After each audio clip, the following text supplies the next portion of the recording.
ਇੱਕ ਓੰਕਾਰ ਸਤਨਾਮ ਕਰਤਾ ਪੁਰਖ ਨਿਰਭਉ ਨਿਰਵੈਰ ਅਕਾਲ ਮੂਰਤ ਆਜੂਨੀ ਸੈਭੰ ਗੁਰ ਪ੍ਰਸਾਦ। ਸਾਹਿਬ ਸ਼੍ਰੀ ਗੁਰੂ ਨਾਨਕ ਦੇਵ ਜੀ ਮਹਾਰਾਜ ਨੇ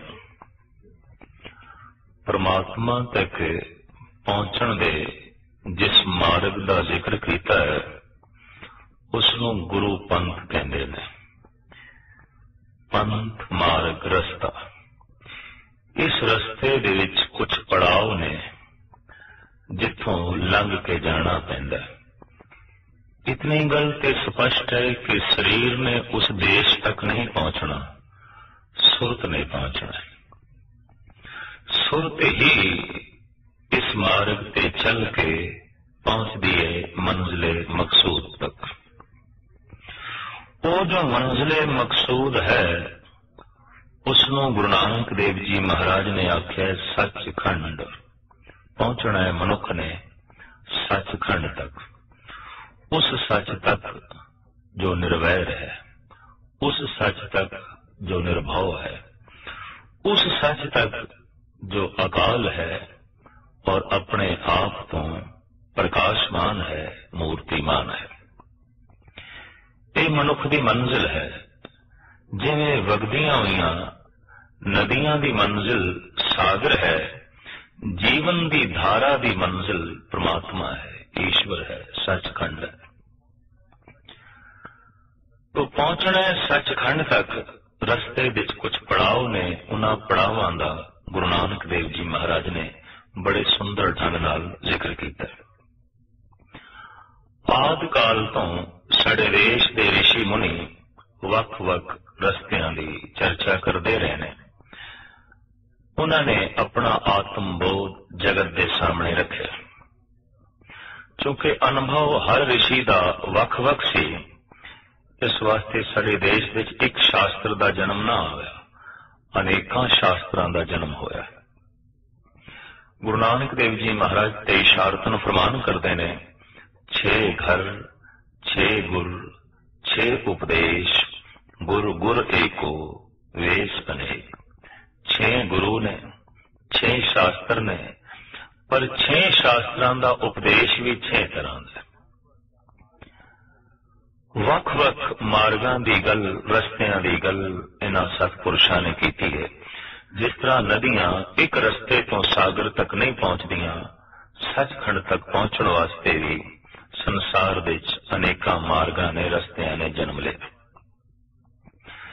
ਇੱਕ ਮਾਰਗ ਜਿਸ ਨੂੰ ਸਨਾਤਨ ਮਤ ਕਹਿੰਦੇ ਨੇ, ਉਹਨਾਂ ਨੇ ਮੰਜ਼ਿਲ ਦੱਸੀ ਹੈ ਗਿਆਨ ਕਾਂਡ। ਮਨੁੱਖ ਗਿਆਨ ਤੱਕ ਪਹੁੰਚ ਜਾਏ तो परमात्मा तक पहुंच जाएगा। समूह दुख ते पापां दी जड़ है अज्ञान। अज्ञान दे मिटदियां पाप मिट जाता है और पाप दे मिटदियां दुख मिट जाता है। इस्लाम और ईसाईयत का ऐसा कहना है कि बंदा जो दुखी है ये इस वास्ते है कि ये पापी है, क्योंकि हर दुख का जन्म पाप तो है। जैसे जैसे पाप वधदे ने वैसे वैसे दुख वधदा है। भारतीय मनीष इस विचारधारा नाल सहमत होंदे नहीं दिसते। उन्होंने एक प्रश्न खड़ा किया है, अगर दुख दा मूल पाप है ते पापां तो दुख पैदा होंदा है तां फिर मनुख पाप करदा ही क्यों है? जब पाप ने दुख नूं जन्म देना है तो फिर मनुख क्यों पाप करता है? तो जो तत्व कढ़े गए अज्ञान वश होके मनुख पाप करता है और पाप की शाख नूं दुखां दे फल लगते हैं। जड़ जो है अज्ञान है। अज्ञान दे मिटदियां पाप मिट जाते हैं और पाप दे मिटदियां दुख मिट जाते हैं। मनुख की मंजिल है ज्ञान तक पहुंचना। चंचल मत बारिक बपरेखी सर्प अगन कर मेले। महाराज कहना एक बच्चा इयाना है, उस सप के मूंह दे उंगल देंदा है और अग दे हाथ पांदा है, क्योंकि उसनूं पता नहीं, अग दे सुभाव का ज्ञान नहीं है। ਸੱਪ ਦੀ ਫਿਤਰਤ ਦਾ ਉਸਨੂੰ ਬੋਧ ਨਹੀਂ ਹੈ। ਅਗਰ ਉਸਨੂੰ ਬੋਧ ਹੋ ਜਾਏ ਤਾਂ ਉਹ ਸੱਪ ਤੇ ਅਗਨੀ ਤੋਂ ਬਚੇਗਾ। ਅਗਰ ਮਨੁੱਖ ਨੂੰ ਇਸ ਦਾ ਬੋਧ ਹੋ ਜਾਏ ਕਿ ਪਾਪ ਤੋਂ ਦੁੱਖ ਪੈਦਾ ਹੁੰਦੇ ਨੇ, ਇਤਨੀ ਸੂਝ ਦੇ ਮਿਲਦਿਆਂ ਹੀ ਮਨੁੱਖ ਪਾਪ ਨਹੀਂ ਕਰੇਗਾ ਔਰ ਦੁੱਖਾਂ ਤੋਂ ਬਚ ਜਾਏਗਾ। ਤੋ ਅਗਿਆਨ ਤੋਂ ਪਾਪ ਜਨਮ ਲੈਂਦੇ ਨੇ, ਪਾਪ ਤੋਂ ਦੁੱਖ ਜਨਮ ਲੈਂਦੇ ਨੇ। ਈਸਾਈਅਤ ਤੇ ਇਸਲਾਮ ਦਾ ਐਸਾ ਕਹਿਣਾ ਹੈ ਕਿ ਦੁੱਖਾਂ ਦਾ ਜਨਮ ਪਾਪ ਤੋਂ ਹੈ। ਤੋ ਪਾਪ ਦੀ ਨਿਵਰਤੀ ਕਿਸ ਤਰ੍ਹਾਂ ਹੋਵੇ? ਉਹ ਕਹਿੰਦੇ ਨੇ ਪਾਪ ਦੀ ਨਿਵਰਤੀ ਪੁੰਨ ਨਾਲ ਹੋਵੇਗੀ। ਜਿਤਨੇ ਪਾਪ ਨੇ ਉਹਦੇ ਮੁਕਾਬਲੇ ਤੇ ਪੁੰਨ ਕੀਤੇ ਜਾਣ। ਭਾਰਤੀ ਮਨੀਸ਼ ਔਰ ਗੁਰੂ ਗ੍ਰੰਥ ਸਾਹਿਬ ਜੀ ਮਹਾਰਾਜ ਦੀ ਬਾਣੀ ਸਹਿਮਤ ਨੇ ਇਸ ਗੱਲ ਨਾਲ ਕਿ ਪੁੰਨ ਨਾਲ ਪਾਪ ਕੱਟ ਜਾਂਦੇ ਨੇ। ਹਰ ਮਨੁੱਖ ਆਪਣੀ ਜ਼ਿੰਦਗੀ ਵਿੱਚ ਕੁਛ ਨਾ ਕੁਛ ਪੁੰਨ ਕਰਦਾ ਰਹਿੰਦਾ ਹੈ, ਪਰ ਵੇਖਣ ਵਿੱਚ ਐਸਾ ਹੈ ਪੁੰਨ ਦੇ ਨਾਲ ਪਾਪ ਕੱਟਦੇ ਨਹੀਂ, ਪੁੰਨ ਦੇ ਨਾਲ ਦੁੱਖ ਕੱਟਦੇ ਨਹੀਂ। ਬਲਕਿ ਗੁਰੂ ਗ੍ਰੰਥ ਸਾਹਿਬ ਜੀ ਮਹਾਰਾਜ ਦੀ ਤੇ ਪੰਕਤੀ ਬੜੀ ਕ੍ਰਾਂਤੀਕਾਰੀ ਹੈ। ਪਾਪ ਪੁੰਨ ਦੋਏ ਏਕ ਸਮਾਨ, ਨਿਜ ਗੁਣ ਪਾਰਸ ਤਜੋ ਗੁਣ ਆਨ। ਪਾਪ ਤੇ ਪੁੰਨ ਦੋਵੇਂ ਇੱਕੋ ਜਿਹਾ ਨੇ। ਬਹੁਤ ਇੱਥੇ ਠੇਸ ਲੱਗੇਗੀ ਪੁੰਨ ਕਰਨ ਵਾਲਿਆਂ ਨੂੰ, ਕਿਉਂਕਿ ਪੰਕਤੀ ਕਹਿ ਰਹੀ ਹੈ ਪਾਪ ਤੇ ਪਾਪ ਹੈ, ਪੁੰਨ ਵੀ ਕੋਈ ਪਾਪ ਤੋਂ ਉੱਤਮ ਨਹੀਂ ਹੈ। ਦੋਹਾਂ ਦੀ ਬੁਨਿਆਦ ਵੇਖੀਏ, ਅਗਰ ਬੰਦਾ ਪਾਪ ਕਰਦਾ ਹੈ ਤੇ ਕਿਉਂ ਕਰਦਾ ਹੈ? ਅਗਿਆਨ ਵਸ ਹੋ ਕੇ ਪਾਪ ਕਰਦਾ ਹੈ। ਆਸਾ ਤੇ ਲੋਭ ਤ੍ਰਿਸ਼ਨਾ ਵਸ ਹੋ ਕੇ ਮਨੁੱਖ ਪਾਪ ਕਰਦਾ ਹੈ। ਔਰ ਅਗਿਆਨ ਵਸ ਹੋ ਕੇ ਹੀ ਮਨੁੱਖ ਪੁੰਨ ਕਰੇ, ਲੋਭ ਵਸ ਹੋ ਕੇ ਮਨੁੱਖ ਪੁੰਨ ਕਰੇ, ਆਸਾ ਔਰ ਤ੍ਰਿਸ਼ਨਾ ਵਸ ਹੋ ਕੇ ਮਨੁੱਖ ਪੁੰਨ ਕਰੇ, ਤਾਂ ਫਿਰ ਪੁੰਨ ਤੇ ਪਾਪ ਦੇ ਵਿੱਚ ਕੋਈ ਅੰਤਰ ਰਹਿ ਨਹੀਂ ਜਾਂਦਾ। ਪੁੰਨ ਤੇ ਪਾਪ ਦੀ ਫਿਰ ਬੁਨਿਆਦ ਇੱਕੋ ਹੀ ਹੈ, ਉਹ ਹੈ ਲੋਭ, ਉਹ ਹੈ ਤ੍ਰਿਸ਼ਨਾ, ਉਹ ਹੈ ਹੰਕਾਰ, ਉਹ ਹੈ ਅਗਿਆਨ। ਇਸ ਵਾਸਤੇ ਗੁਰੂ ਗ੍ਰੰਥ ਸਾਹਿਬ ਜੀ ਮਹਾਰਾਜ ਦੀ ਬਾਣੀ ਦਾ ਫਰਮਾਨ ਹੈ ਕਿ ਗਿਆਨ ਦੇ ਨਾਲ ਅਗਿਆਨ ਮਿਟਦਾ ਹੈ, ਅਗਿਆਨ ਦੇ ਮਿਟਦਿਆਂ ਪਾਪ ਮਿਟਦੇ ਨੇ, ਪਾਪ ਦੇ ਮਿਟਦਿਆਂ ਦੁੱਖ ਮਿਟਦਾ ਹੈ। ਤੋ ਗਿਆਨ ਤੱਕ ਪਹੁੰਚਣਾ ਪਰਮਾਤਮਾ ਤੱਕ ਪਹੁੰਚਣਾ ਹੈ। ਜਿਸ ਤਰ੍ਹਾਂ ਰੋਸ਼ਨੀ ਸੂਰਜ ਦਾ ਰੂਪ ਹੈ, ਗਿਆਨ ਪਰਮਾਤਮਾ ਦਾ ਰੂਪ ਹੈ। ਪ੍ਰਕਾਸ਼ ਤੱਕ ਪਹੁੰਚ ਜਾਣਾ ਸੂਰਜ ਤੱਕ ਹੀ ਪਹੁੰਚਣਾ ਹੈ, ਗਿਆਨ ਤੱਕ ਪਹੁੰਚ ਜਾਣਾ ਪਰਮਾਤਮਾ ਤੱਕ ਹੀ ਪਹੁੰਚਣਾ ਹੈ। ਤੋ ਗਿਆਨ ਤੱਕ ਕਿਸ ਤਰ੍ਹਾਂ ਪਹੁੰਚਿਆ ਜਾਏ? ਸਨਾਤਨੀ ऋषि ऐसा कहने, प्रथम कर्म कांड, फिर उपासना कांड, फिर ज्ञान कांड।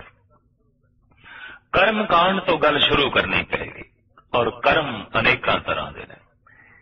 इस वास्ते मनुख ने करने ने कि मनुख की जिंदगी च कुछ गति आवे, कुछ ये चले, यदि सुरत अगां नूं चले। तो प्रथम कर्म कांड, दूसरा उपासना कांड। उप आसन, अपने आप दे नाल आसन जमाना, उपासना का इतना ही मतलब है। पर देखने विच ऐसा आया है कि अपने आप दे नाल बैठना बड़ी औखी गल है। मनुख मित्रां नाल बैठ सकता है, पुत्रां नाल बैठ सकता है, और या कोई टीवी चाहिए, रेडियो चाहिए, अखबार चाहिए, कोई नॉवल चाहिए, कोई किताब चाहिए है। मनुख कल्ला नहीं बैठ सकता, कुछ ना कुछ दूसरा चाहिए जिस दे नाल मनुख बैठ सके। दूसरा क्यों चाहिए? क्योंकि जब कल्ला होता है तो कल्लेपन दे जन्मां जन्मांतरां दे अंदर पईयां होईयां बेचैनियां सामने आउंदियां। मनुख बेजार होंदा है, मनुख दुखी होंदा है, मनुख पीड़ित होंदा है। इस दुख नूं भुलाउण वास्ते कोई दूसरा चाहिए। तो दूसरे कोल बैठ के गलबात करदे मनुख वक्ती तौर पर दुख नूं भुल जाता है, वरना दुख अंदर रहिंदा है। इस वास्ते बंदा दूसरे का साथ मंगदा है और इकल्लेपन तो डरदा है। समुची दुनिया दे जेलों के अंदर सब तो करड़ी सजा मनी गई है तन्हाई। जब कोई कैदी काबू दे च नहीं आउंदा तो उसनूं तन्हाई की सजा देंदे भी तू कल्ला ही रह 10-15 दिन, ते 10-15 दिन तो बाद ही वो माफी मंगण लग पैंदा और कहंदा नहीं मैनू सारियां दे नाल रखो। कारण कलिया रहना बहुत औखा है, बहुत औखा है। आम पंजाबी की कहावत है, कल्ला ते रब भी ना होवे। ये कहावत है। ऐसा क्यों परमात्मा नाल असी ये गल क्यों जोड़ दी? क्योंकि इकल्लेपन विच इतनियां बेजारियां ने, इतनियां बेचैनियां ने, इतना दुख है कि मनुख इकल तो बजदा है। कोई दूसरा चाहिए, तीसरा चाहिए, चौथा चाहिए, कुछ ना कुछ चाहिए। मनुख इकल्ला नहीं बैठ सकता। कहंदे ने गंगा दे तट ते एक महात्मा जन बैठे अपनी अगम्मी मस्ती विच। उन्हां दे मित्र ने वेख्या कि महात्मा जी कल्ले बैठे ने, ते कल्ले होना एक दुख है, बेजारी है, बेचैनी है, एक पीड़ा है। मैं चल के साथ देवां। तो चले गए। महात्मा जी दे कोल बैठ के कहन लगे, संत जी तुसी कल्ले सी, मैं तुहाडा साथ करन वास्ते आ गया, तुहानू साथ देण वास्ते आ गया। तो संत बोले, नहीं मित्रा, मैं कल्ला नहीं सी, मैं अपने आप दे नाल बैठा सी। हुण तू आया है, मैनू कल्ला कर छड़े, मैनू अपने नालों तोड़ छड़े, मैनू अपने नालों विछोड़ छड़िए। जो अपने आप दे नाल बैठ सकता है वही संत है, वही महात्मा है, वही गुरमुख है, वही फकीर है। बाकी जगत नाल, संसार नाल ते सारा संसार बैठता है। अपने आप दे नाल बैठण दी जिसनू जांच आ गई है और अपने आप दे नाल बैठ के जो खुश रह सके, प्रसन्न रह सके, समझ लो ये धर्मी है। समझ लो इसने कोई गुज्जी दौलत प्राप्त कर ली है, समझ लो इसने कुछ अंदर दा खजाना लभ लिया, इस वास्ते अपने आप दे नाल बैठ सकता है। कहने एकांत इकल कसौटी है धर्मी मनुख दी। क्योंकि अकेले विच जो कुछ भी चेते आवेगा, जो कुछ भी याद आवेगा, बस वही मनुख की दुनिया है, वही मनुख का वास्तविक स्वरूप है। कल्ले बैठिया संसार चेते आउंदा है, दुश्मन चेते आउंदे ने, अणगिणत होर अनर्थ भरियां विचारां चलदियां, तो यह मनुख धर्मी नहीं है। इकल्ला बैठिया परमात्मा चेते आवे, ईश्वर की चर्चा चेते आवे, संत जन चेते आवन, धार्मिक मंदिर चेते आवन, तो ऐसा मनुख एकांत की कसौटी ते पूरा उतर गया। ये बंदा धर्मी है, ये मनुख महान है। तो उप आसन अपने आप दे नाल आसन जमाना, अपने आप दे नाल बैठना, प्रथम कर्म कांड फिर उपासना कांड, इन्हां दोवां पड़ावां तो लंघ के मनुख ने पहुंचना है ज्ञान कांड तक।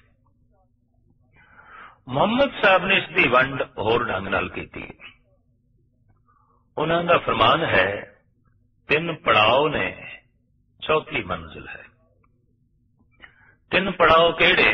वो कहंदे प्रथम शरीयत, फिर तरीकत, फिर मार्फत, फिर हकीकत।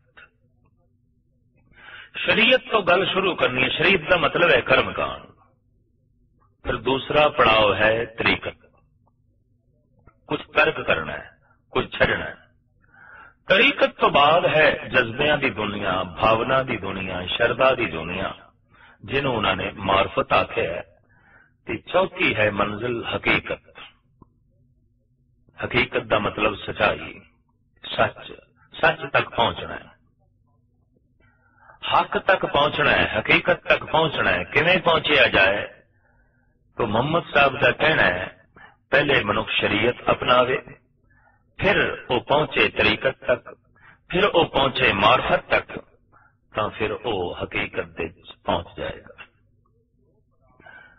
जिथे 2 पड़ाव ते तीसरी मंजिल है, ऐसा सनातनी ऋषि कहते ने, उथे इस्लाम दे बानी कहने ने 3 पड़ाव ने, चौथी मंजिल है। गुरु नानक देव जी महाराज का कथन है, 4 पड़ाव ने, 5वीं मंजिल है। उस मंजिल के नाम भावें वख-वख रखे गए ने, पर मंजिल एक है।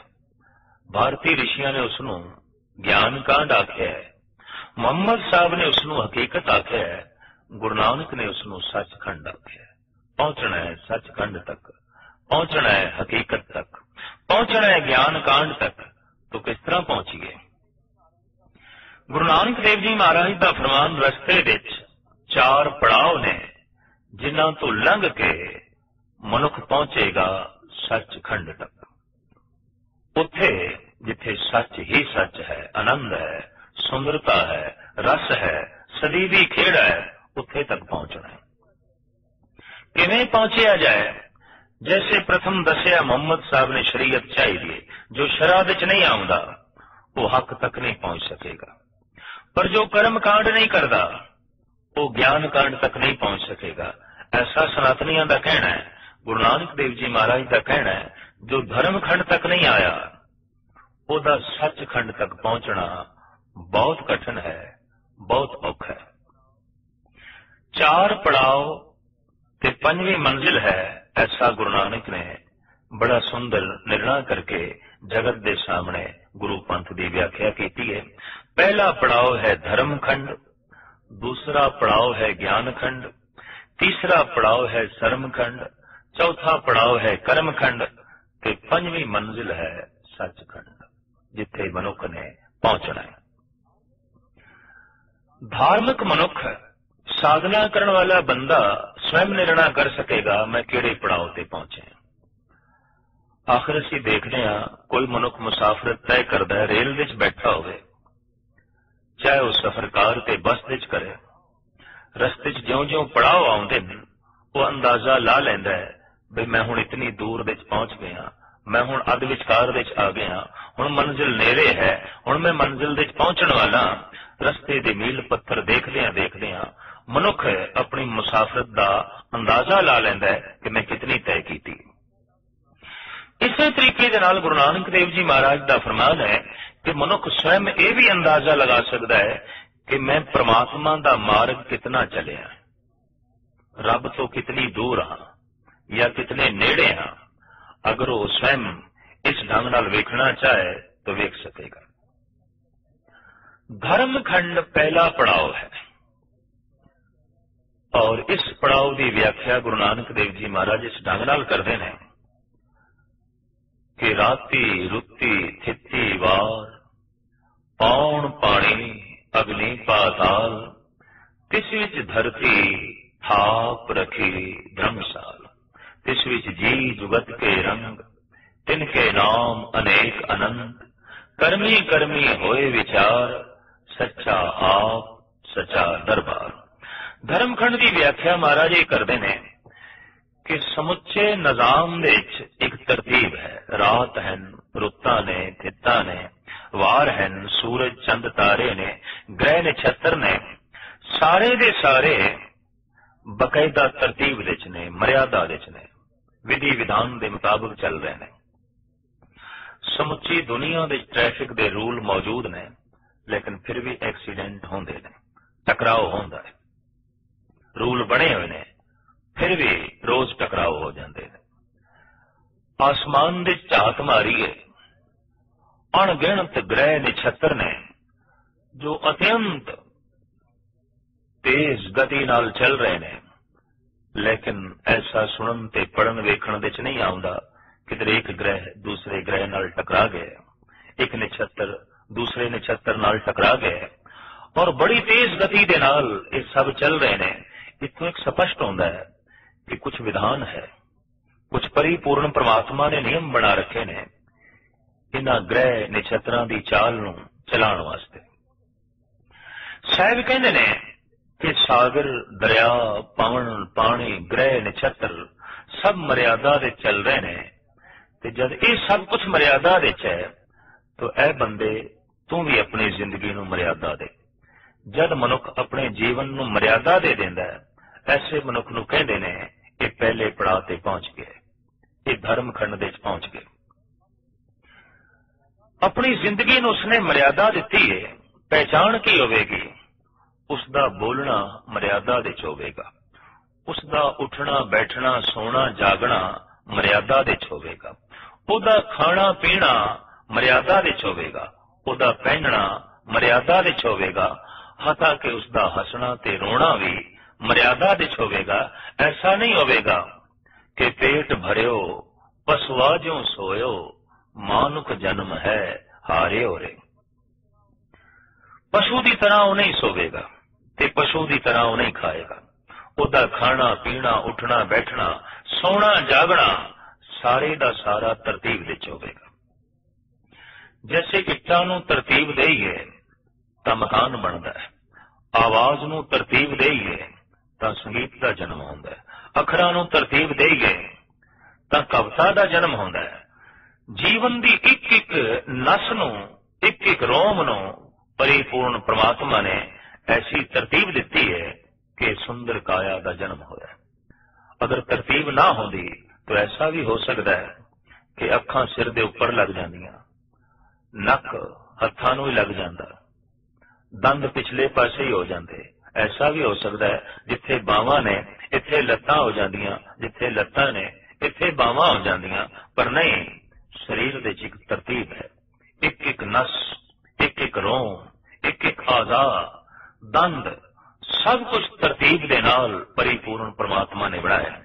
जब शरीर दा ढांचा सारे दा सारा तरतीब दे च है तो फिर कर्मां दा ढांचा भी तरतीब दे च होना चाहिए। इसनूं ही साहिब गुरु नानक देव जी महाराज धर्म खंड कहते हैं और आप दा फरमान है, इस धरती दे च ऐ बंदे तू धर्म कमाण वास्ते आया है, ये धरती धर्मशाल है। इत्थे सब कुछ धर्म दे च है, इत्थे सब कुछ मर्यादा दे च है। धर्म दे अखरी अर्थ ने धारण करना किसी असूल नूं, नियम नूं, मर्यादा नूं। तो सूरज चंद तारियां ने, ग्रह नक्षत्रा ने, सागर ने और पृथ्वी ने धर्म धारण कीता होया, मर्यादा नूं धारण कीता होया। ऐ बंदे तू भी मर्यादा नूं धारण कर। जिस वक्त बंदे दा सब कुछ मर्यादा विच हो जाता है और उसका जाप जारी रहता है, बंदगी उसकी जारी रहती है, तो ऐसे पुरुष नूं कहंदे ने कि धर्म खंड दे पहुंच गए। पर यह पहला पड़ाव है। इत्थों ही असीं मनुख नूं कह दिंदे हुंदे धर्मी है, क्योंकि इसका सब कुछ नियम दे च है। बेतरतीबा इसका कुछ भी नहीं है। इहदे बोलां दे तरतीब है, इहदे उठण बैठण दे तरतीब है, इहदे सौण जागण दे तरतीब है, हता कि इसदे हसन ते रोण दे भी बकायदा एक विधि विधान है। जाप जारी होवे तां फिर धर्म खंड तो सुरत अगां लंघ के पहुंच जाती है ज्ञान खंड दे। किस तरह पता चलेगा कि कोई साधक ज्ञान खंड तक पहुंच गया है? क्योंकि दूसरा पड़ाव है।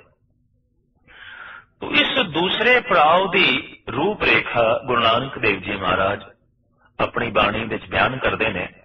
धर्म खंड का एहो धर्म, ज्ञान खंड का आखो कर्म।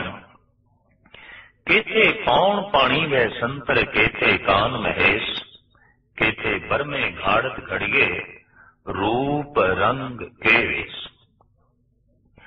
ज्ञान खंड विच पहुंच के मनुख नूं पता चलता है कि कई अवतारी पुरुष ने, कई ग्रह नक्षत्र ने, कई सूरज चंद तारे ने, अणगिणत पृथ्वियां ने, बेशुमार अवतारी दुनिया। इत्थे पहुंच के मनुख व्यक्ति दा पुजारी ना होके शक्ति दा पुजारी हो जाता है। उहदे तसव्वुर विच परमात्मा एक शक्ति की तरह प्रगट होता है, न कि एक व्यक्ति की तरह। क्योंकि व्यक्ति का जन्म भी होता है, उहदा मरण भी होता है, व्यक्ति की जात भी होती है, पात भी होती है। ज्ञान खंड विच पहुंच के उसनूं पता चलता है परमात्मा व्यक्ति नहीं। केते पौन पानी वै संतर, केते कान महेश, केते ब्रह्मे घाड़त घड़िए, रूप रंग के वेश। ब्रह्मे जैसे आलम अणगिणत ने, शिव जैसे योगी अनेक ने, अनेका ही अवतारी पुरुष ने जो गाहे बगाहे रूहे जमीन ते वक वक पृथ्वियां ते प्रगट होंदे रहे ने। और ये इतना लंबा पसारा है जिसकी गिनती भी नहीं की जा सकती। ज्ञान खंड विच पहुंच के मनुख किसी हद तक अवतारां दा भी पुजारी रह नहीं जाता। वो ऐसा समझता है कि जैसे चंद्रमा की तरफ उंगल नाल इशारा किया गया, पर उंगल चंद्रमा नहीं है। वो समझता है अवतार एक इशारा ने, अवतार एक जीने की तरह ने, जिसका इस्तेमाल करके पहुंचना है परमात्मा तक, ईश्वर तक। इस सब कुछ की असलियत का मनुख नूं पता चल जाता है। भगत कबीर का ज्ञान खंड संबंधी एक बड़ा सुंदर शब्द है गुरु ग्रंथ साहिब जी महाराज दे। उन्हां दा फरमान है, कोट सूरजां के प्रकाश, कोट महादेव अर का विलास, दुर्गा कोट जाके मर्दन करें, ब्रह्मा कोट वेद उचरे। भी करोड़ा ही सूरज ने, करोड़ा चंद्रमा ने, करोड़ा दुर्गा देवियां ने, करोड़ा शिव जी ने, अनंत कमलापति विष्णु ने। कोट चंद्र में करें चराग, सुरतें 30 उजैमे पाक। अखीर दे तां कबीर ज्ञान खंड दी चरम सीमा नूं छूंदे ने। वो कहंदे ने 52 कोट जाके रुमावली, रावण सेना जै तैं छली। जिसने रावण दी सेना नूं छल के तबाह कर दिता, रावण नूं भी मलिया मेट कर दिता, ऐसे राम भी करोड़ा ने। सहस कोट बो कह पुराण, दुर्योधन का मथेया मान। जिसने दुर्योधन दे मान नूं मिट्टी च मिला दिता, ऐसे अवतारी पुरुष श्री कृष्ण ये भी करोड़ा ने। जैसे गुरु गोबिंद सिंह जी महाराज का फरमान कि ते कृष्ण से कीट कोटे बनाए। अनेका गुरु पीर पैगंबर अवतारी पुरुष ऋषि मुनि रूहे जमीन ते होए ने। ज्ञान खंड विच पहुंच के उसनों ये लंबा चौड़ा पसारा दिस पैंदा है। इत्थे उसका जाप जारी रहिंदा है। अवतारां दा मन दे सत्कार है, लेकिन उसनों इतना अनुभव हो जाता है कि अवतार परमात्मा नहीं। जैसे कि गुरु अर्जन देव जी महाराज का फरमान है, अवतार न पावे अंत, परमेश्वर पार ब्रह्म बेअंत। वो जिहड़ा बेअंत प्रभु है, उसकी पूर्ण लीला नूं अवतारी पुरुष भी नहीं समझ सकते। वो इतना महान है, वो इतना असीम है। जाप जारी है तां ज्ञान खंड तो सुरत अगले तीसरे पड़ाव ते पहुंच जाती है। तीसरे पड़ाव का नाम गुरु नानक देव जी महाराज ने सरमखंड रखे है। ते सरमखंड की व्याख्या इस प्रकार है। सरमखंड की बाणी रूप, तिथे घाड़त घड़िए बहुत अनूप। ताकियां गला कथया ना जाए, जे को कहे पछे पछताए। सरमखंड दे विच मनुख की बनतर बड़ी सुंदर बन जाती है। मन बड़ा सुंदर हो जाता है, चित्त बड़ा सुंदर हो जाता है, बुद्धि बड़ी निर्मल हो जाती है, अहम भाव भी मनुख का शुद्ध हो जाता है। क्योंकि सरमखंड वास्तविक एक ऐसी टकसाल है जिथे घाड़त बड़ी कमाल दी घड़ी जाती है। तिथे घड़िए सुरत मत मन बुद्ध, तिथे घड़िए सुरां सिधां की सुध। उत्थे जो मन घड़िया जाता है वो देवतियां दा और ऋषि मुनियां दा रूप होंदा है। उत्थे जो बुद्धि ते चित्त दी घाड़त घड़ी जाती है वो देवतियां दी तरह होंदी है। अहम भाव अत्यंत शुद्ध हो जाता है। मन विच गलत फुरने नहीं पैदा होंदे, बुद्धि गलत फैसला नहीं देती और चित्त गलत गल्लां नूं चेते नहीं करता और अहंग भाव शुद्ध हो जाता है, पवित्र हो जाता है। इस तरह चतुष्टा अंतःकरण सरमखंड विच घड़िया जाता है। जाप करदे होया मनुख धर्म खंड तो लंघ के ज्ञान खंड तक, फिर ज्ञान खंड तो लंघ के सरमखंड तक पहुंचता है। वास्तविक सरमखंड अत्यंत सुंदर खंड है, जिथे मनुख की घाड़त बड़ी सुंदर घड़ी जाती है। कोई गलत फुरना मन विच पैदा नहीं होंदा, बुद्धि कदी कोई गलत फैसला नहीं देती, चित्त दे कदी कोई गलत ख्याल नहीं पैदा होंदे और अहम भाव अत्यंत शुद्ध हो जाता है। जाप जारी है, साधना दे लीन ए साधक इहदी सुरत फिर अगां चल पैंदी है और जो अगला चौथा पड़ाव है उसनूं कहंदे ने कर्मखंड। कर्म शब्द संस्कृत दा होवे तां इहदे अखरी अर्थ बनदे ने काम धंधा, पर कर्म शब्द परशियन दा होवे तां फिर इसदे अर्थ बनदे ने बख्शिश रहमत। गुरु नानक देव जी महाराज ने एक शब्द परशियन दा वरत्या है, बख्शिश दा खंड, रहमत दा खंड। साधना करदियां करदियां आखिर साधक परमात्मा की बख्शिश का पात्र बन जाता है। कर्म खंड का मतलब है बख्शिश का खंड। जिवें सूरज हर वक्त ही रोशनी देता है, पर अखां बंद कर लईए तो फिर रोशनी नाल संबंध टुट जाता है।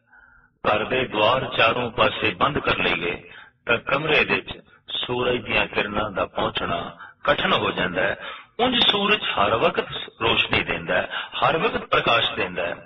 परमात्मा हर वक्त बख्शिश करता है, पर जिस वक्त साडी पिठ आउंदी है, जिस वक्त असीं पात्र नहीं आउंदे, जिस वक्त साडी अखां बंद आउंदियां तां असीं परमात्मा की बख्शिश तो वांझे रह जाते हैं। कर्म खंड विच पहुंच के मनुख की अख खुल जाती है, रोशनी नाल संबंध जुड़ जाता है। ये प्रभु की बख्शिश का पात्र बन जाता है। साहिब कर्म खंड की व्याख्या इस ढंग नाल करते हैं कि कर्म खंड की बाणी जोर, तिथे होर न कोई होर। कर्म खंड की बनतर बड़ी जोर वाली है, बड़ी महान है, बड़ी उत्तम है। इत्थे बाणी विच जोर आ जाता है, कहने बचना विच सत्या आ जाती है, हत्थां विच बरकत आ जाती है, कदमां विच क्रांति आ जाती है। साडे देश के प्राचीन मनीष ये कहते रहे हैं कि जो भजन की शिखरता नूं छू लैंदा है, जो नाम जपदियां जपदियां टीशी ते पहुंच जाता है, उहदे हत्थां विच या पैरां विच पदम बन जाता है। इतिहास इस गल का साखी है कि द्वापरी युग के श्रेष्ठ अवतार श्री कृष्ण के चरणों विच पद्म सी। भाई साहब भाई गुरदास जी भी इसका इशारा करते हैं, चरण कमल विच पद्म है, झिलमिल झमके वांगू तारे। जिस तरह रात नूं तारा चमकदा है, इस तरह पद्म श्री कृष्ण के कदमां विच चरणों विच चमक रहा सी। कहण तो मुराद ये कि प्राचीन समय तो इस गल नूं मनदे रहे ने धार्मिक लोग कि हत्थां विच ते कदमां विच पदम दा बन जाना महापुरुष होण दा ये सबूत है। इस वास्ते जद भी किसी अवतारी पुरुष की कोई चर्चा चारों पासे छिड़दी सी, लोकी उसनूं अवतार कहना शुरू करते सन, तां वेख्या जांदा सी इहदे हत्थ विच या पैर विच पद्म है या नहीं। पद्म कमल दे फुल नूं कहंदे ने, और रूहे जमीन ते ऐसा फुल है जिसके बहुत सारे नाम ने। कमल नूं सौरभ भी आख्या जाता है, कमल नूं सारंग भी कहंदे ने, कमल नूं कंज भी कहंदे ने, कमल नूं पद्म भी कहंदे ने, और कमल नूं बारज भी कहंदे ने। अणगिणत नाम इस फुल दे ने, और धार्मिक दुनिया विच इसकी बड़ी श्रेष्ठता है। हिंदुस्तान के तमाम धार्मिक मंदिरों के गुंबद कमल नुमा बनाए जाते हैं, वो कमल की तरह ने।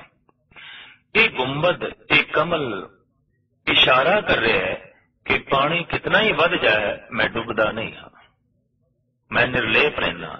ऐ मनुख, संसार की संपदा कितनी ही वध जाए, सुख कितना ही वध जाए, या दुख दियां लहरां कितनी ही टकरावन, तू डुबी ना, तू मेरी तरह ही खिड़िया रवी। तू संसार विच जन्म लैके संसार तो उच्चा होवी। पानी विचों जन्म लैके कमल दा फुल पानी तो निर्लेप हो जाता है। संसार विच जन्म लैके संसार तो निर्लेप हो जाना ये कमल की तरह जीवन है। तो कमल फुल धार्मिक दुनिया विच अपना एक खास थां रखता है। कहते ने सिर्फ ऐसा ही नहीं कि कमल एक प्रतीक है, बल्कि जब कोई धर्म की चरम सीमा नूं छूंदा है तो उहदे हथ या पैर विच कुछ रेखा ऐसी बनती है जिसनूं कहंदे ने पद्म रेखा। ये पद्म रेखा श्री कृष्ण के चरणों च सी। ये पद्म रेखा गुरु अमरदास जी महाराज के चरणों विच सी। जबकि हरिद्वार विच एक ब्राह्मण ने आपके चरणों नूं वेख्या तां सिर झुका के दंडौत की।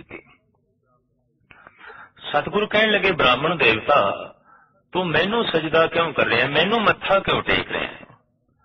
तो ब्राह्मण कहने लगा, महाराज आप दे चरनां विच पद्म है, ते पद्म होना ते ब्रह्म ज्ञानी होने का सबूत है।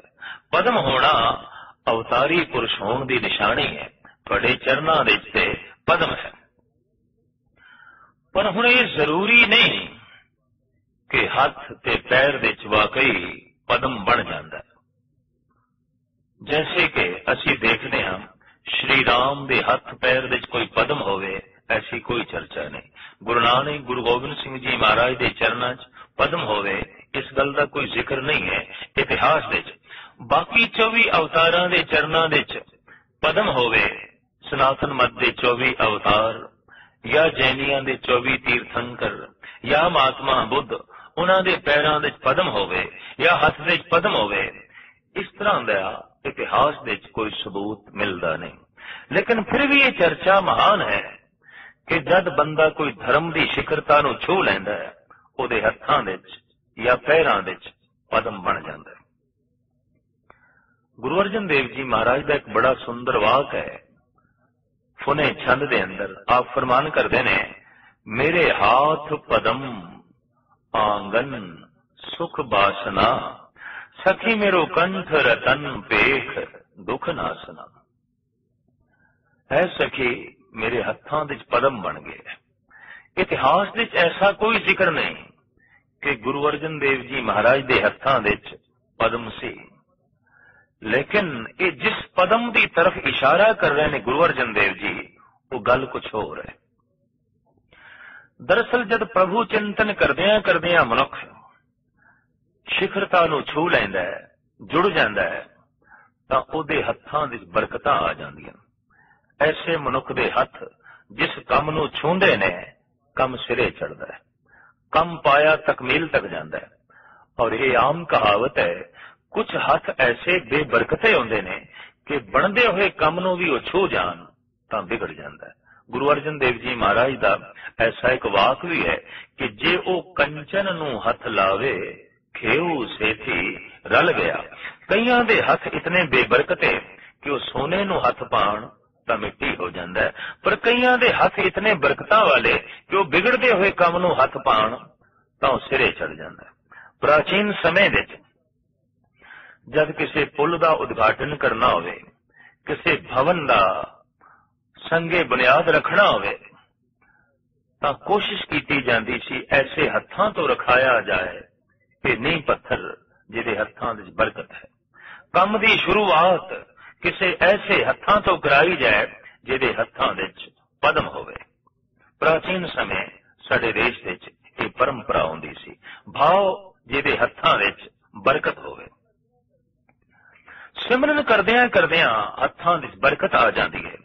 इस वास्ते असीस देण दी एक प्रथा भी साडे देश विच राइज होई कि जिहदे हत्थां विच बरकत है, वो अपना हथ है याचक जो उसके कदमां च बैठा है उहदे सिर ते रख देवे, असीस देवे। अपने हत्थां दी बरकत उहदे सीस ते हथ रख के देण दा एक रिवाज साडे देश विच बकायदा प्रचलित सी और हुण भी किसी हद तक प्रचलित है। पर असीस उही दे सकदा है जिहदे हत्थां च कोई बरकत है, जिहदे हत्थां च कोई बरकत नहीं है उन्हें की असीस देनी।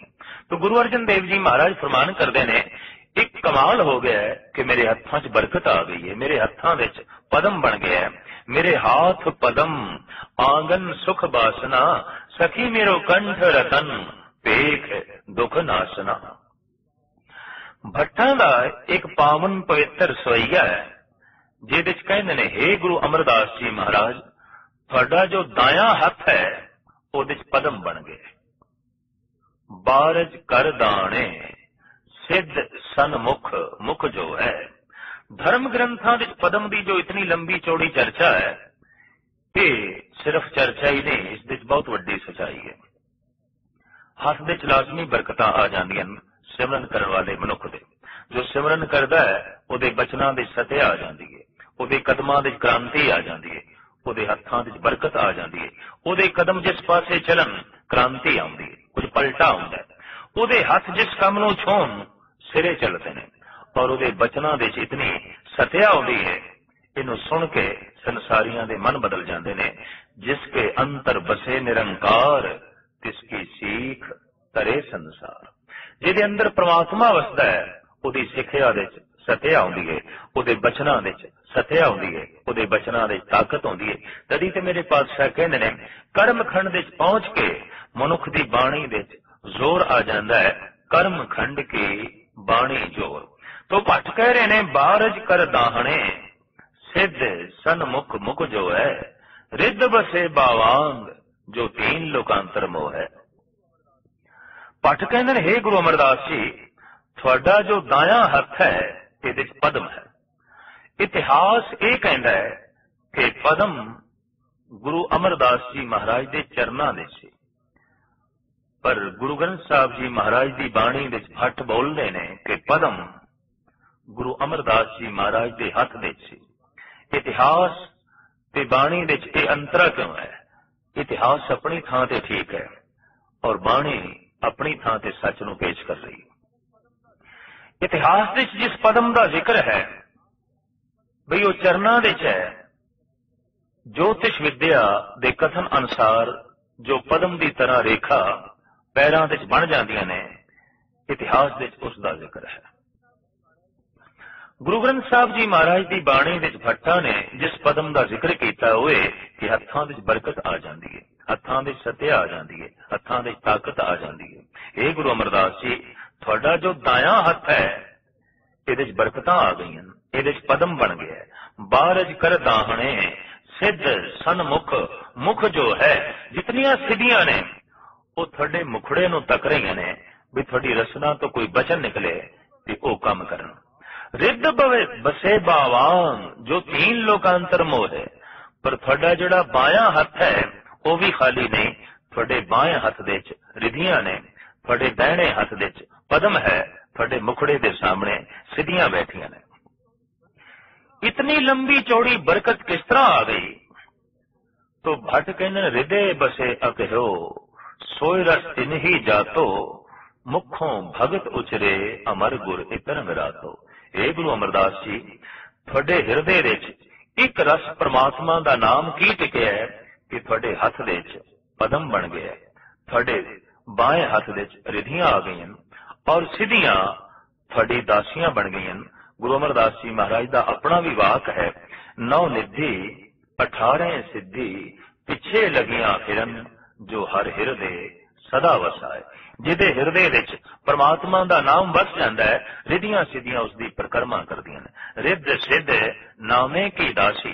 तो सिमरन करदियां करदियां भजन करदियां करदियां जो मनुख पहुंचता है कर्म खंड दे उसकी बाणी दे ताकत आ जाती है, उहदे हत्थां दे बरकत आ जाती है, उहदे कदमां दे क्रांति आ जाती है, उहदे बचनां दे सत्य आ जाती है।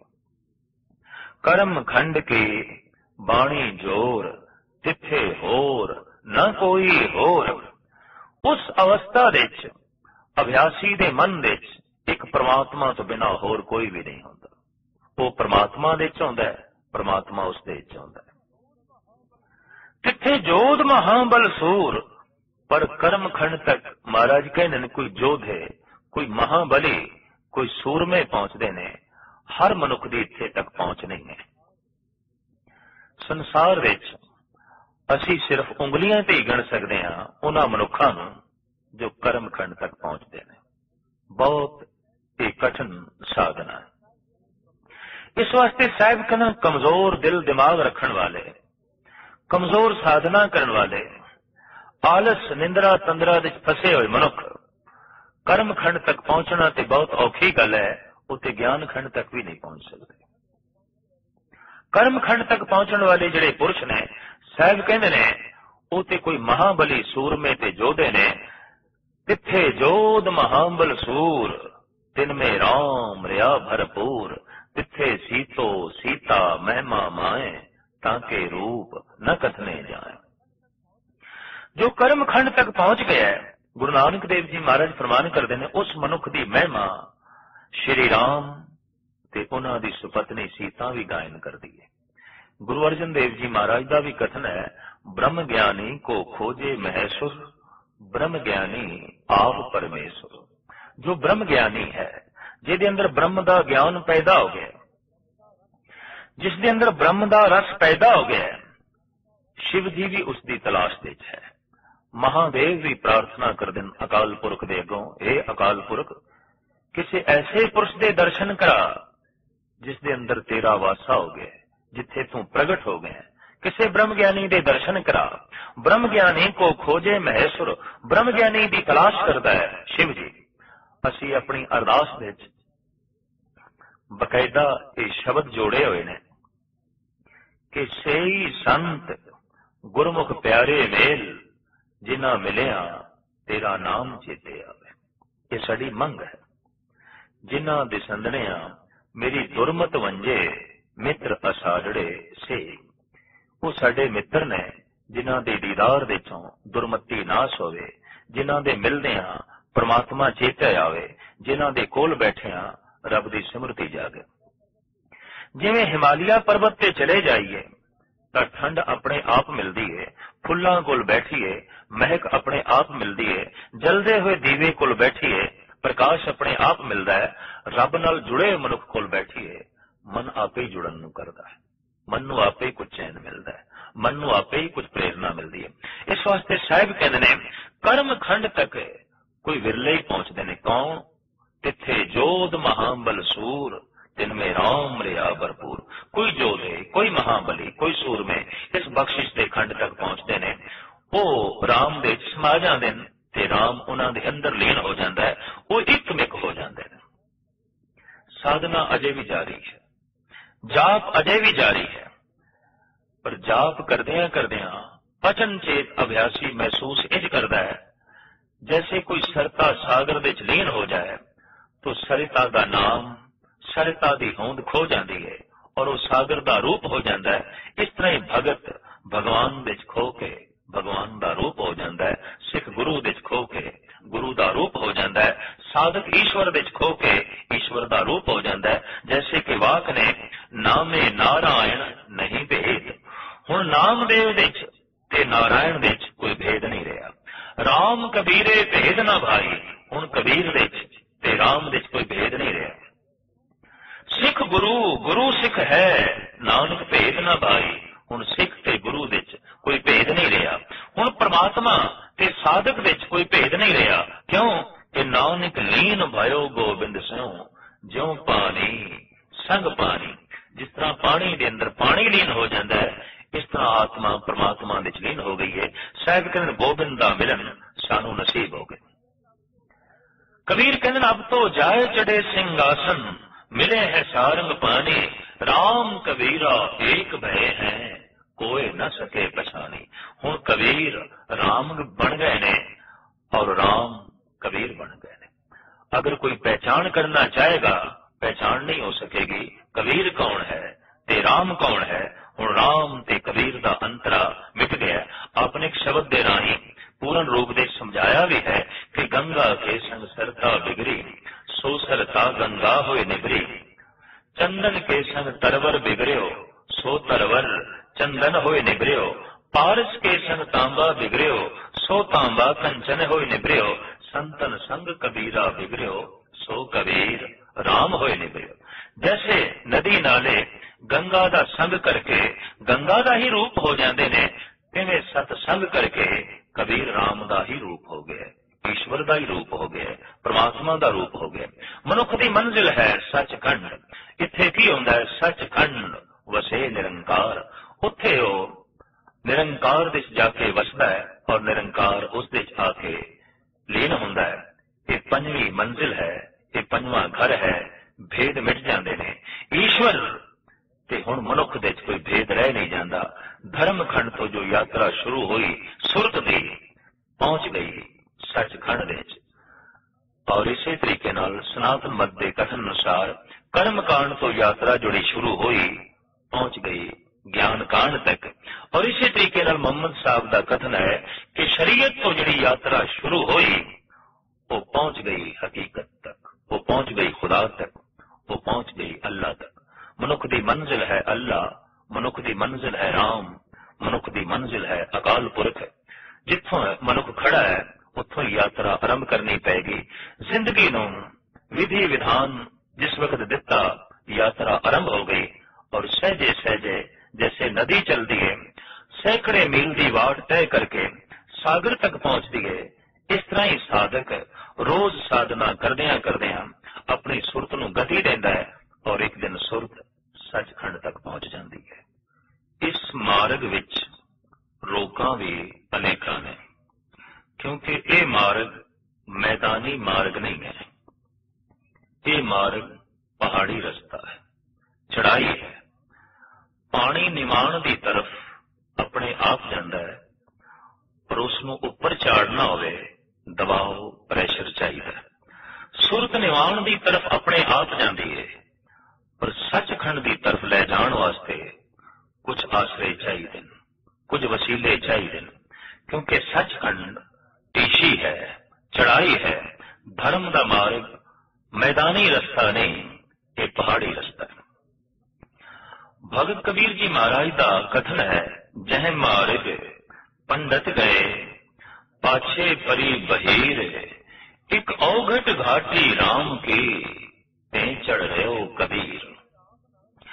मैं राम नाम की बिखड़ी घाटी ते चढ़ रहा, अपनी सुरत नूं चढ़ा रहा। जिन्हां लोकां नूं पहाड़ां दे उत्ते चढ़न दा थोड़ा बहुत भी अनुभव है, उन्होंने पता होगा चढ़ना कितना कठिन है। दम भुल जाता है, गोडे रह जाते हैं, शरीर रह जाता है। सुरत नूं चढ़न लग्या भी इस तरीके की ही मेहनत करनी पैंदी। जिस तरह निवाण की तरफ आना होवे, पौड़ियां तो थले लहना होवे, ये जरा आसान है। सुरत नूं थले उतारना होवे, ये आम गल है। क्रोधी बनना है, लोभी बनना है, झूठा बनना है, फरेबी बनना है, ये मनुख आप ही बन जाता है। बिना प्रेरणा तो बन जाता है, बिना किसी की संगत तो भी बन जाता है। पर सचखंड तक पहुंचना है, ज्ञान कांड तक पहुंचना है, परमात्मा तक पहुंचना है, वसीले चाहिए, आसरे चाहिए। बिना सहारिया तो ये गल नहीं बनेगी, क्योंकि सचखंड शिखर है, बुलंदी है, टीशी है। रविदास जी महाराज इस पहाड़ ते चढ़दे आया अपनी असमर्था इस ढंग नाल प्रगट करते ने। घट अवघट डूंगर घना, एक निर्गुण बैल हमार, रमैये सिंह एक बेनती, मेरी पूंजी राख मुरा। भगत रविदास जी महाराज का कहना है कि मेरा मन रूपी बैल ते बड़ा कमजोर है, जिते ते मैं राम नाम की दौलत लदी हुई है। अगों घाटियां बड़ियां बिखड़ियां ने, मार्ग बड़े बिखड़े ने। जिन्हों ने कभी अमरनाथ, हेमकुंड या बद्री नारायण की पैदल यात्रा की है, उन्होंने पता होगा ये मार्ग कितना बिखड़ा है और इसे चलना कितना कठिन है। इतना ही कठिन है सुरत नूं उपर चाड़ना। मनुख 8वीं मंजिल पे खड़ा होवे, उन्होंने धक्का मार के थले गिराया जा सकता है, पर जो थले खड़ा है उन्होंने धक्का मार के ऊपर नहीं चढ़ाया जा सकता। एक धक्के नाल थले जरूर गिराया जा सकता है, एक धक्के नाल ऊपर नहीं चाड़िया जा सकता। मनुख सहजे सहजे मेहनत करे और सुरत नूं ऊपर चाड़े, धर्म खंड तो बाद ज्ञान खंड विच आ जाए, ज्ञान खंड तो बाद ये शर्म खंड विच आ जाए। एक दिन की कुसंगत, एक दिन का भैड़ा माहौल, एक दिन का धक्का उहदे कई सालों की मेहनत नूं बर्बाद कर सकता है और वह थले आ जाएगा। लेकिन एक दिन के सत्संग नाल ये चढ़ नहीं सकता, एकदम सुरत चढ़ेगी नहीं, क्योंकि चढ़न लग्या मेहनत की लोड़ है, चढ़न लग्या साधना की लोड़ है। कादर करीम ने नियम भी ऐसा बना छड़िया है कि यह रस मनुख नूं सहजे सहजे प्राप्त होता है। कारण हर चे जूद बरायद देर ना पायद, जिहड़ी चीज छेती मिल जाए, बिना मेहनत दे मिल जाए, बिना मुल दे मिल जाए, मनुख उसकी कदर नहीं करता। इस वास्ते धर्म बहुत वड्डी मेहनत नाल मिलता है और बहुत वड्डा इसका मुल चुकाना पैंदा है। कबीर दे कोलों मस्ती देख के, कबीर दे कोलों रस वेख के एक व्यापारी ने मोरा की थैली अगों रखी और आख्या, कबीर जो मस्ती तेरे कोल है वो साडी झोली विच भी पा दे। तो कबीर कहते ने कंचन स्यों पाए नहीं तोल मन दे राम लिया है मोल। मैं धन दे नाल ये मस्ती नहीं खरीदी, मैं धन दे आसरे ते इस सचखंड की टीशी से नहीं पहुंचया, मैं धन का सहारा लेके ज्ञान कांड तक नहीं पहुंचया, मैं भेंट कुछ होर कीता है। तो सब तो वड्डी जिहड़ी भेंट है गुरबाणी के कथन अनुसार वो है मन। जिसने मन रख छड़िया उसने सब कुछ रख छड़िया।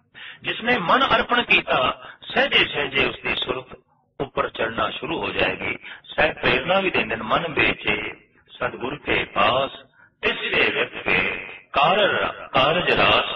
कबीर कहते ने कंचन सौ पाइए नहीं तोल मन दे राम लिया है मोल। सब तो वड्डी भेंट है अपना मन अर्पण कर देना।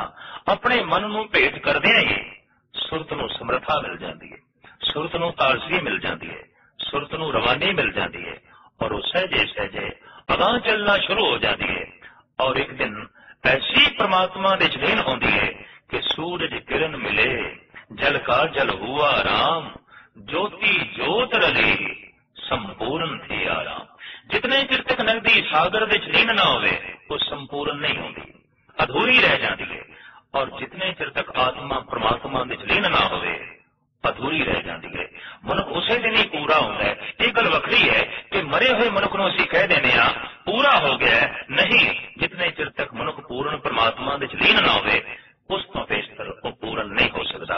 सचखंड तक सुरत पहुंच के मनुख पूर्ण हो जाता है, मुकम्मल हो जाता है। पूर्ण परमात्मा है, उस तक पहुंच के मनुख भी पूर्ण हो जाता है, मनुख भी महान हो जाता है। मनुख की यात्रा है सचखंड परमात्मा।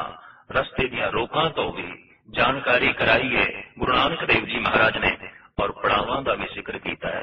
सतगुरुदेव जी महाराज ऐसी समर्था दें कि इन्हां पड़ावां तो लंघदे होया और रोकां नूं कटदे होया असीं सचखंड तक